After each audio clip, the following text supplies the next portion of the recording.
Hey guys, my name is Nika and welcome back to the Proste English podcast. Originally, this project was created for English learners because I wanted to help you improve your listening skills. But now, when I get your messages on social media and read your feedback about the podcast, you say that it helps you with more than just English. Yeah, you learn a lot of interesting words and phrases, and you've also started to enjoy listening to something in English. That's great.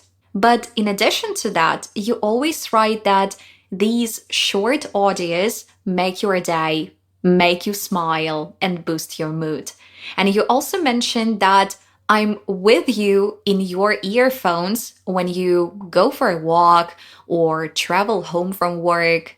And some episodes have even motivated you to change something in your life, like trying new habits or looking at situations from a different perspective. That's incredible because I didn't expect that. I didn't plan for this when I decided to record the first episode, but I'm really happy to hear that you find this podcast useful and relevant, not only for your English skills, but also for your personal life. So thank you so much one more time, guys, for supporting this project. You are the greatest community I could ever dream of. And if you want to stay connected more often, I invite you to follow me on Instagram and Telegram because there I share more about my life and post tips on learning English. You can find the links in the description of this episode, but now let's get started. Based on the title, you already know that we are going to discuss some ways to relax after a tough, long, and difficult day. And as always, this idea came to me from my own experience. Recently, I've been working a lot. Yes, I love what I do. I adore the students who join our courses and I love my team.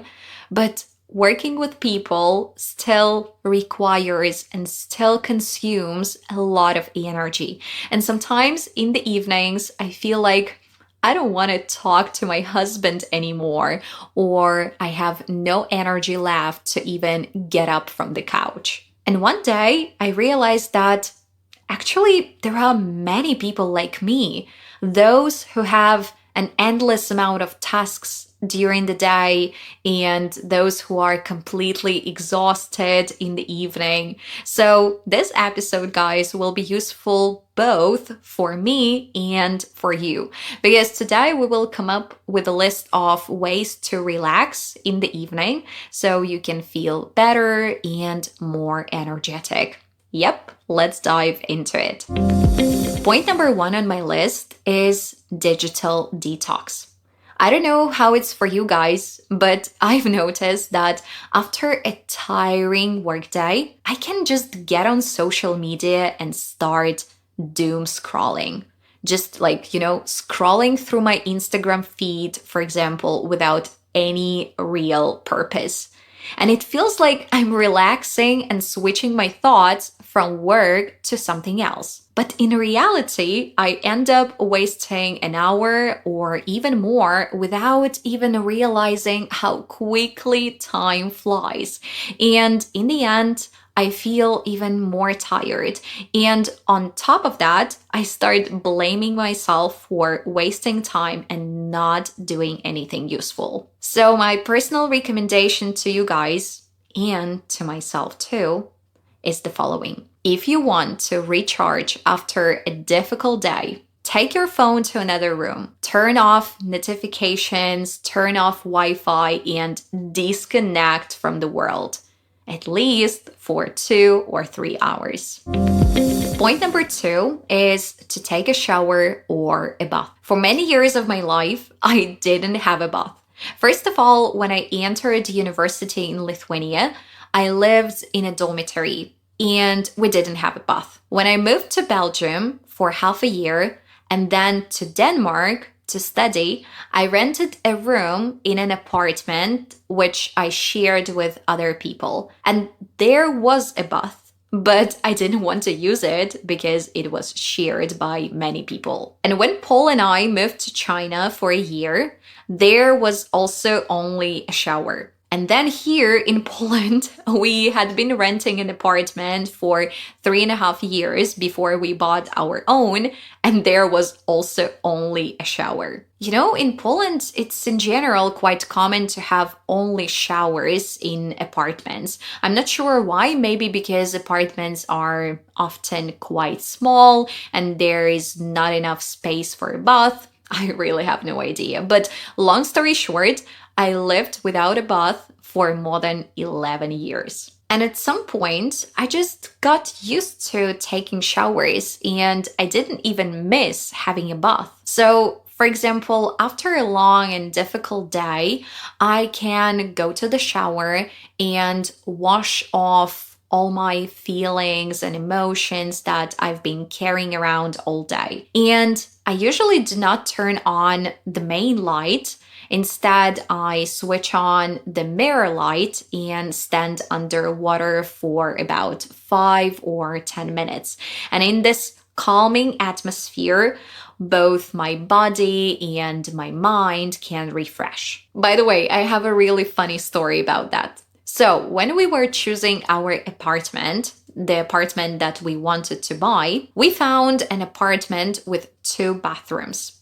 And at first, we didn't understand why we need to have 2 bathrooms in such a small apartment. But then we thought that we could just have, for example, 1 bathroom and use the second one for storage. But after some time, we realized that we usually have guests who come to visit us, like our parents, our siblings, our friends, and so on. And in this case, having 2 bathrooms would be really convenient. And now, in 1 bathroom, we have a bath, and in the other bathroom, we have a shower. And you know, it's unbelievable because I can choose where to rest. Of course, in most cases, I choose the shower because it's faster and it's more convenient.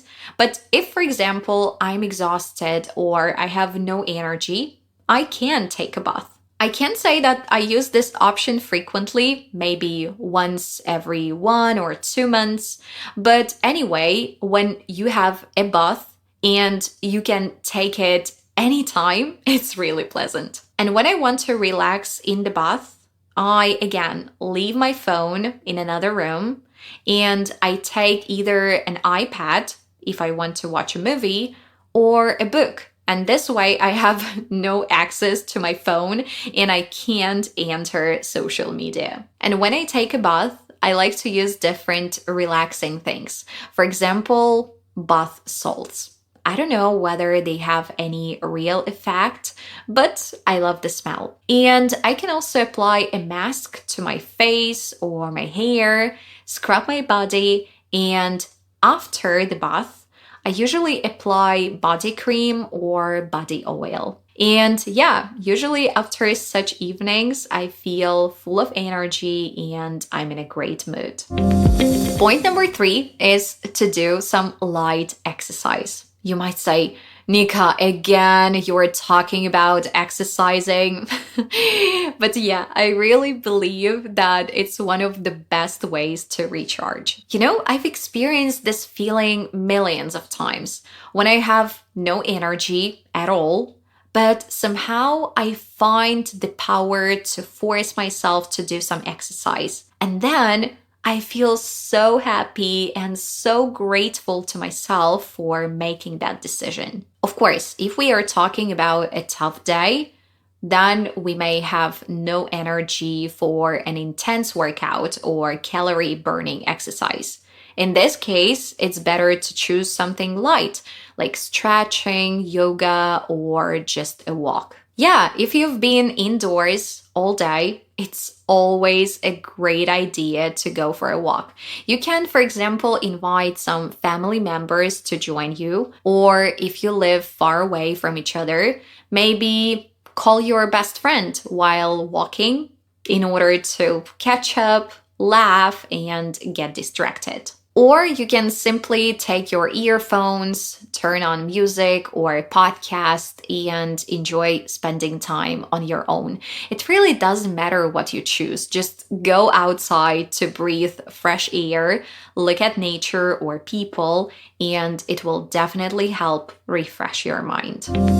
Point number 4 is to do a creative activity. I've noticed that when I work all day, and my brain gets tired from thinking and analyzing information, I like to do something creative in the evening to help me clear my mind. For example, I can paint a picture by numbers. I'm not good at drawing or painting, but it's a great alternative for people like me. On the one hand, it's simple, but on the other hand, you are satisfied with the result because you end up with a beautiful picture. And later on, this painting can be placed in a visible spot to decorate your space. And when I paint by numbers, I can turn on my favorite series in the background, like Emily in Paris or Sex and the City, and they additionally cheer me up. I know that some people in the evening do things like collecting puzzles, making candles, knitting, or doing crafts. Oh no, it's not for me. I'm not good at those things, those activities. So I prefer to play the guitar or to cook something. I wasn't always a fan of cooking, and I wouldn't say that I absolutely love it now. But if I want to take a break from work, I can make, for example, a cottage cheese pie, some pancakes, or chicken soup. And yeah, those dishes are simple and I can cook them automatically while listening to music or, for example, talking to my grandma on the phone. Point number 5 is to go to sleep earlier. If you have no energy after a hard day, and as a result, you can't do sports, you can't cook anything, you can't even concentrate on a movie, and you can't push yourself to get out of the house for a walk, I would recommend going to sleep earlier. And as we all know, good quality sleep and a long sleep are the best medicine. By the way, I've noticed that when I change the bed linens, I sleep much better and it's just more pleasant to be in bed. So I recommend the same to you. Take a shower, put on fresh bed sheets, get into bed, and try to relax. You can listen to calming music for a while or do a short meditation to help you switch off your thoughts. But if you go to sleep earlier than usual, you will definitely feel much better the next morning. That's it for today, guys. I know that there are thousands of ways to relax after a hard day of work. For example, you could go for a massage or to a spa, take a dance class or a vocal class, play video games or watch your favorite movie, and etc. But today, I wanted to share the top 5 tips that help me personally. And those tips are the following: digital detox, a shower or a bath, exercise, a creative activity, and a good quality sleep. With this episode, I just wanted to remind you that it's important to take breaks and give yourself time to relax, because this way you will feel much happier and have more energy in your daily life. Take care of yourself, guys, and don't forget to follow this podcast if you haven't done it yet. I'll talk to you soon. Keep in touch. Bye-bye.